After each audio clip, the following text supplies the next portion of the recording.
Sir আপনার বই থেকে বেশি আসছে স্যার एग्जाम আমাদের 5 তারিখ না তো 3 তারিখ হ্যাঁ 3 তারিখ আমাদের নেক্সট একদম রবিবারে স্যার 3 তারিখে পরীক্ষা আপনাদের না না স্যার 2 তারিখ 2 তারিখে স্যার রবিবারে 2 তারিখে রবিবার পরীক্ষা স্যার রবিবার ভুলভাল কথা বলা কেন ভুলভাল কথা বলা বন্ধ করো শুক্রবার শনিবার বন্ধ স্যার এই রবিবারে আমরা পরীক্ষা দিব স্যার রবিবারের দিন পরীক্ষা এটা আচ্ছা আসেন আমরা এখানে 1 2 3 এই তিনটা অধ্যায় থিওরি পড়ার জন্য সিলেক্ট করব আর 3 নম্বর অধ্যায় থেকে অঙ্ক আসবে 3 নম্বর অধ্যায় বের করেন আমরা 3 নম্বর অধ্যায় অঙ্ক দেখে আসি activity base costing activity base প্রথমে 1 নম্বর থিওরির জন্য কোনগুলো বলছিলেন স্যার থিওরির জন্য হ্যাঁ থিওরি এইখানে দেখেন অ্যাক্টিভিটি বেস কস্টিং এর 1 নম্বর ফরম্যাট তিনটে ফরম্যাট আছে তো তার মধ্যে 1 নম্বর ফরম্যাটটা আগে দেখেন তারপরে 2 তারপরে 3 এই তিনটে ফরম্যাট করলে বাস অধ্যায় শেষ এই যে আজকে যে অঙ্ক আসলো অ্যাডভান্স কস্ট অ্যাকাউন্টিং এ এখানে অ্যাক্টিভিটি বেস কস্টিং কিন্তু 3 নম্বর ফরম্যাট থেকে চলে আসছিল জি স্যার দেখেন এখানে আমাদের মেনশন করতে বলছে mention the activity measures cost driver cost driver গুলো মেনশন করেন সাউন্ড হচ্ছে ক্লাসে কে বলে সবাই মিউট করে রাখেন তাহলে mention the activity measure cost driver of each activity cost pool প্রথমে অ্যাক্টিভিটিগুলো দেওয়া হয়েছে প্রোডাক্ট ডিজাইন এটা নাম্বার অফ প্রোডাকশন ডিজাইন দিয়ে ভাগ করতে হবে customer service number of customer দিয়ে ভাগ করতে হবে cost driver machine maintenance cost এটা মেইনটেনেন্স আওয়ার দিয়ে ভাগ করতে হবে তারপরে ইন্সপেকশন কস্ট ইন্সপেকশন আওয়ার দিয়ে ভাগ করতে হবে এইটুকু অ্যাক্টিভিটি লিখে দিলে বাস 4টে দিলে 4 মার্ক 4টে হট দেওয়া আছে না এই 4টা পূরণ করলে 4 মার্ক এটা আসছিল 16 সালে নেক্সট আসেন এই 1 নম্বর ফরম্যাট থেকে শুধু ওইটুকু করলে হবে আর বেশি দেখা লাগবে না কারণ এখান থেকে আসার সম্ভাবনা নেই 2 নম্বর অঙ্কে আসেন 2 number format traditional and activity cost activity base costing traditional costing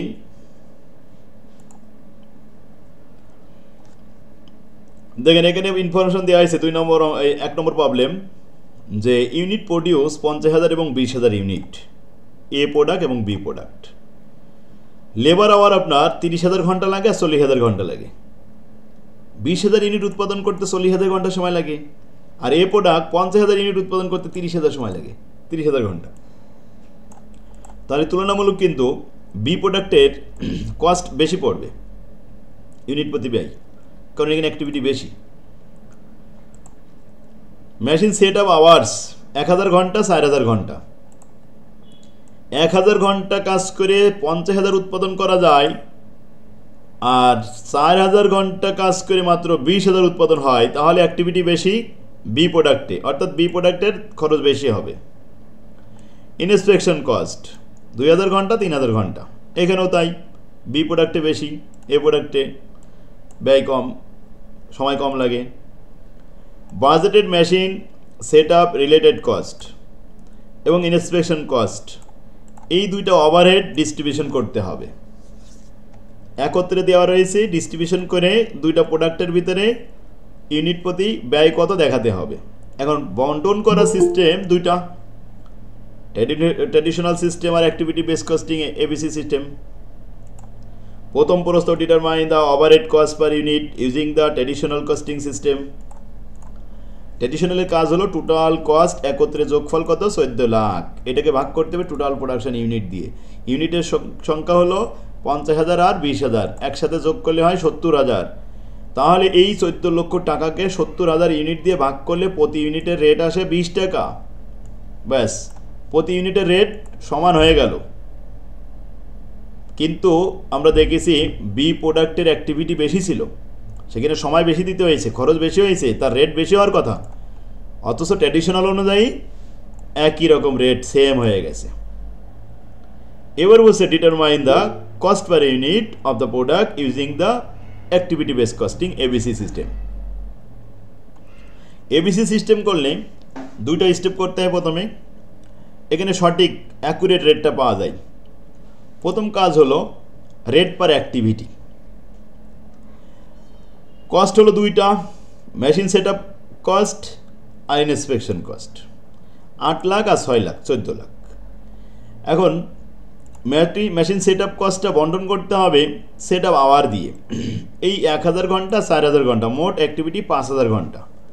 তো 5000 ঘন্টা দিয়ে ভাগ করলাম 8 লক্ষ রেট, তাতে প্রতি ঘন্টায় রেট 160 টাকা আসে।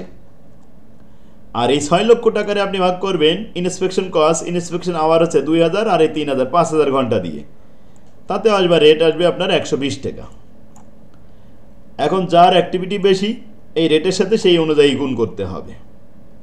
তাহলে প্রথমে মেশিন সেট আপ আওয়ার্স 1000 ঘন্টা গুণন 160 আর 4000 ঘন্টা গুণন 160, এতে আসলে 1,60,000 6,40,000, দুটোই মিলে একসাথে আসলো।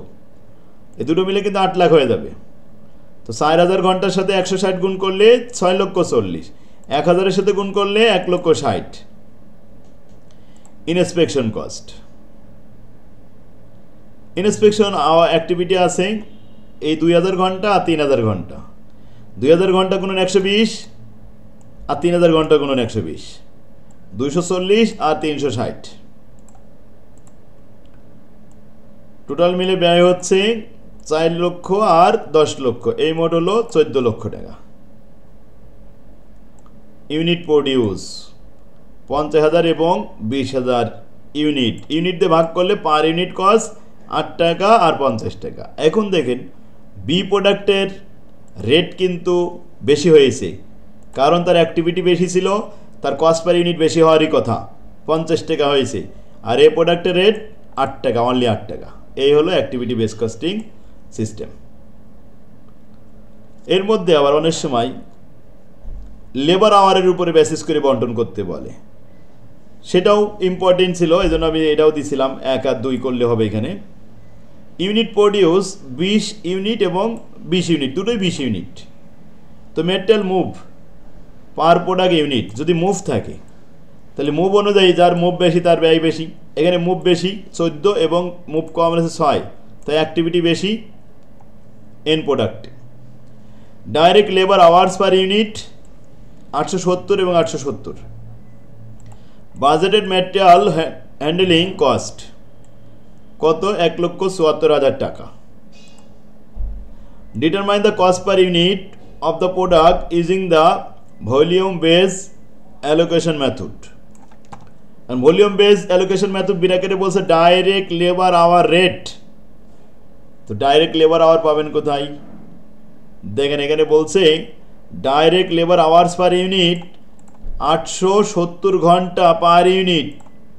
ইউনিট উৎপাদন হয়েছে 20, তাহলে 870 গুণন 20, এতে আসে 17,400 ঘন্টা। আর বি প্রোডাক্টে মানে এন প্রোডাক্টে 870 গুণন 20, এতেও আসে 17,400 ঘন্টা। এসব মিলে আসলো 34,800 ঘন্টা। এবার 1,74,000-কে ভাগ করিলে আসে 5 টাকা পার ইউনিট। ইউনিট প্রতি রেট আসলো 5 টাকা। ইউনিট প্রতি রেট আসে, কিন্তু এম প্রোডাক্টে কয় ইউনিট? 20 ইউনিট। এনেও তো 20 ইউনিট, তাহলে টোটাল ব্যয় দেখাতে হবে। এই 1,74,000 টাকা এখন বেরিয়ে আসবে, দুইজনের ভিতরে বন্টন হবে। তো এটা চার্ট তৈরি করলাম। ডাইরেক্ট লেবার আওয়ার্স ওই যে 17,400 আর 17,400 ঘন্টা, ঘন্টা প্রতি রেট পাওয়া গেছে, কিন্তু ইউনিট না, এটা হচ্ছে ঘন্টা প্রতি রেট 5 টাকা। তাহলে এম প্রোডাক্টটার ব্যবহার হয়েছে 17,400 ঘন্টা, এনে ব্যবহার হয়েছে 17,400 ঘন্টা, গুণন 5 টাকা দিয়ে গুণ করলাম 87,000 আর 87,000, দুটো মিলে হয় 1,74,000। এখন এই 87,000-কে ভাগ করব আমরা ইউনিট দিয়ে। কত ইউনিট? 20 ইউনিট আর 20 ইউনিট। তাহলে রেট আসবে 4320 টাকা। 4320 টাকা। বুঝতে পারছেন? এই হলো আমাদের লেবার আওয়ার রেট মেথড অনুযায়ী ট্র্যাডিশনাল সিস্টেম হয়ে গেল, দুটোই রেট একই রকম আসে। কিন্তু অ্যাক্টিভিটি বেস কস্টিং 2 নম্বরে বলছে determine the cost per unit ABC system, activity সিস্টেমে করেন। এবার আসেন এবিসি করতে হলে তো আমাদের প্রথমে অ্যাক্টিভিটি রেট বের করে নেওয়া লাগবে। তো budgeted material handling, budgeted material move. তো অ্যাক্টিভিটি কয়টা?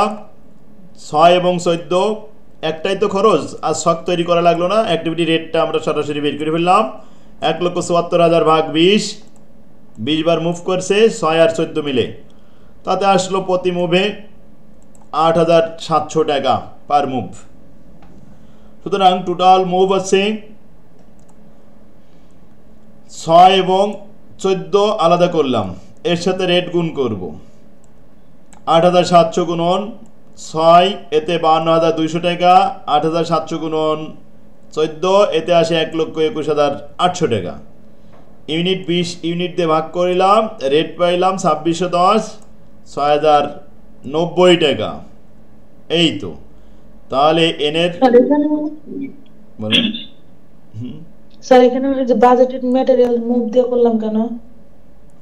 দেখেন এখানে অ্যাক্টিভিটি বেস কস্টিং করতে হলে অ্যাক্টিভিটি তো থাকা লাগবে। এখানে অ্যাক্টিভিটি কি আছে? এখানে তো কোনো জায়গায় machine hour, set up cost, set up hour সেসব দেওয়া নেই, দেওয়া আছে শুধু মুভ। এই মুভটাই তার অ্যাক্টিভিটি। এখন এনে আমাদের মুভ বেশি ছিল, এই জন্য ব্যয় বেশি হয়েছে, আর এম এ মুভ কম ছিল, এই জন্য কম হয়েছে। তাহলে ম্যাটেরিয়ালটা মুভ অনুযায়ী বন্টন করে দিলাম। স্যার আমাদের এই যে রিকোয়ারমেন্ট এক করার পর যে কমেন্টটা লিখছে না, এটা কি বাধ্যতামূলক? না না, এটা করা লাগবে না, এটা লেখাও লাগবে না, এটা কেটে দেন আপনি, কারণ এটা এমনি জাস্ট শুধু ব্যাখ্যা লিখে দেওয়া হয়েছে, কারণ এটা চাইনি আমাদের কাছে। আচ্ছা। XYZ প্রডিউস দ্য, এখানে 3 নম্বর আসেন, 17 সালে আসছিল। 17 নম্বরে যে অঙ্কটা আসছে এর অ্যাক্টিভিটিগুলো দেওয়া রয়েছে। যেমন supervising supporting direct labour, number of direct labour hour দিয়ে ভাগ করা হয়েছে সাপোর্টিং ডাইরেক্ট লেবার কস্টকে। এতে 5 টাকা 50 পয়সা per direct labour hour. Batch processing cost number of batch দিয়ে ভাগ করে আসছে 105 টাকা পার ব্যাচের রেট। Order processing cost number of order দিয়ে ভাগ করা হয়েছে 275 per order. Customer service number of customer দিয়ে ভাগ করে 2460 টাকা per customer. The company just completed a single order, একটা অর্ডার আসছে from interested the tracking for a 1000 custom set sizing. এখন একটা অর্ডারে এক সেটে কত পণ্য আছে? 1000 কাস্টম দেওয়া আছে, তার মানে এক একটা লটে 1000 পণ্য আছে। The order was produced in 2 batch. এই 1000 পণ্য উৎপাদন করতে 2টা ব্যাচ হয়েছে, চেঞ্জ করতে হয়েছে 2টা ব্যাচে। তো একটা ব্যাচে আমাদের ব্যাচ প্রসেসিং ছিল 105 টাকা, এর 2 দিয়ে গুণ করলে হয়ে যাবে। Is said the required only 0.30 direct labour hour, তার মানে মিনিট 60 মিনিটে হয় 1 ঘন্টা। 0.3, 1 ঘন্টার 0.3 টাইমস, তো 0.3 দিয়ে আমরা গুণ করব। সেখানে ডাইরেক্ট সাপোর্টিং ডাইরেক্ট লেবার 5 টাকা 50 পয়সা পার আওয়ার, এই পার ডাইরেক্ট লেবার আওয়ারকে 0.3 দিয়ে গুণ করে 1000 দিয়ে গুণ করে দিতে হবে। The selling price was 20 টাকা per unit.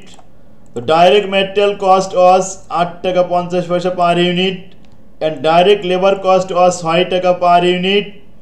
There was the tracking only order during the year. Prepare a report showing the customer margin. এখন এটা কাস্টমার মার্জিন দেখাও, কত টাকা একজন কাস্টমারের কত টাকা লাভ হয়েছে, কাস্টমার মার্জিন দেখাতে হবে। প্রথমে লিখলাম 20 টাকা করে সেল প্রাইস, একটা অর্ডারে 1000 পণ্য লট, তাহলে প্রতি পণ্যের দাম 20 টাকা, এরকম 20,000 টাকা। লেস কস্টগুলো বাদ দিলাম ডাইরেক্ট ম্যাটেরিয়াল। তো ডাইরেক্ট ম্যাটেরিয়াল ডাইরেক্ট এখানে বললো 8 টাকা 50 পয়সা গুণনে 1000, তো 8500 টাকা। ডাইরেক্ট লেবার 6 টাকা, 6 টাকা গুণন 1000, তাহলে 6000 টাকা। এই 2টা গেল আমাদের প্রাইম কস্টের উপাদান, নিচেই ছিল এগুলো। এবার উপরে ছিল প্রথম বলছে সাপোর্টিং ডাইরেক্ট লেবার 5 টাকা 50 পয়সা এক একটা পণ্যের জন্য 0.3 এরকম 1000 পণ্য, তাহলে 5 টাকা 50 পয়সা গুণন 0.3 ইন্টু 1000 কত টাকা আসলো? 1650 টাকা। এরপরে আসে অর্ডার প্রসেসিং কস্ট 275 টাকা একটা অর্ডারে ব্যয় হয়, 275 টাকায় লিখলাম। ব্যাচ প্রসেসিং কস্ট 2 ব্যাচে উৎপাদন হয়, 2 ব্যাচ বলেছিল। ব্যাচের রেট হলে 105 টাকা, 2 দিয়ে গুণ করলে হবে 210 টাকা। কাস্টমার সার্ভিস 2460 টাকা পার কাস্টমার, তো একজন কাস্টমার একটা অর্ডার করেছিল, তাহলে এখানে 2460 টাকা। টোটাল ব্যয় 19,095 টাকা, 20,000 থেকে মাইনাস করলে 905 টাকা। এই 905 টাকা হলো কাস্টমার মার্জিন।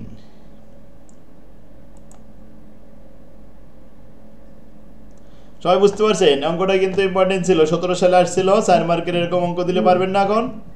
জি স্যার। ইনশাআল্লাহ পারা যাবে, ইনশাআল্লাহ। যদি আল্লাহ চায় তাহলে আপনারা পারবেন এগুলো, নাকি? জি স্যার।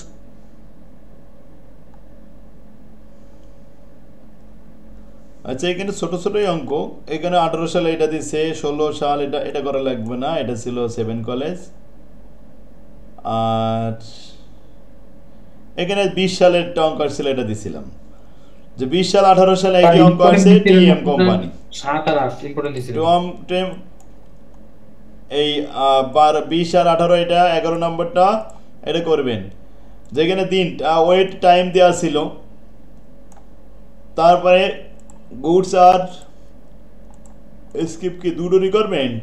ধরো পুট টাইম বের করা সহজ, আর ম্যানুফ্যাকচারিং সাইকেল এফিসিয়েন্সি দেখাতে হবে। তাহলে পুট টাইম যেগুলো দেওয়া আছে এইগুলো আমাদের পুট টাইম। তাহলে ওয়েট টাইম দেওয়া আছে 12 ঘন্টা, 12 দিন, 3 দিন, 4 দিন, 5 দিন, এগুলো সব মিলে পুট টাইম আর একসাথে হলো 27 দিন। আর এফিসিয়েন্সি ওই 27 দিন দিয়ে 12 দিনটা ভাগ করে একসাথে গুণ করলে এই পার্সেন্টেজ চলে আসে। 19 সালে আসছিল একটা নাইলন আর লেদার, এটাই শেষ।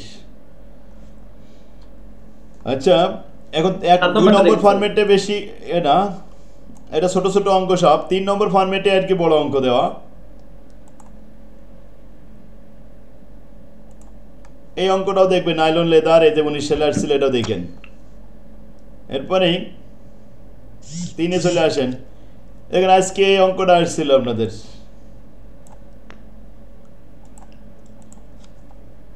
Parker company produced the mathematical and financial calculator. Fully cost capacity এখানে দেওয়া হলো। Data related to the 2 product are presented below. কেউ মনে জয়েন করতে চাচ্ছে নাকি?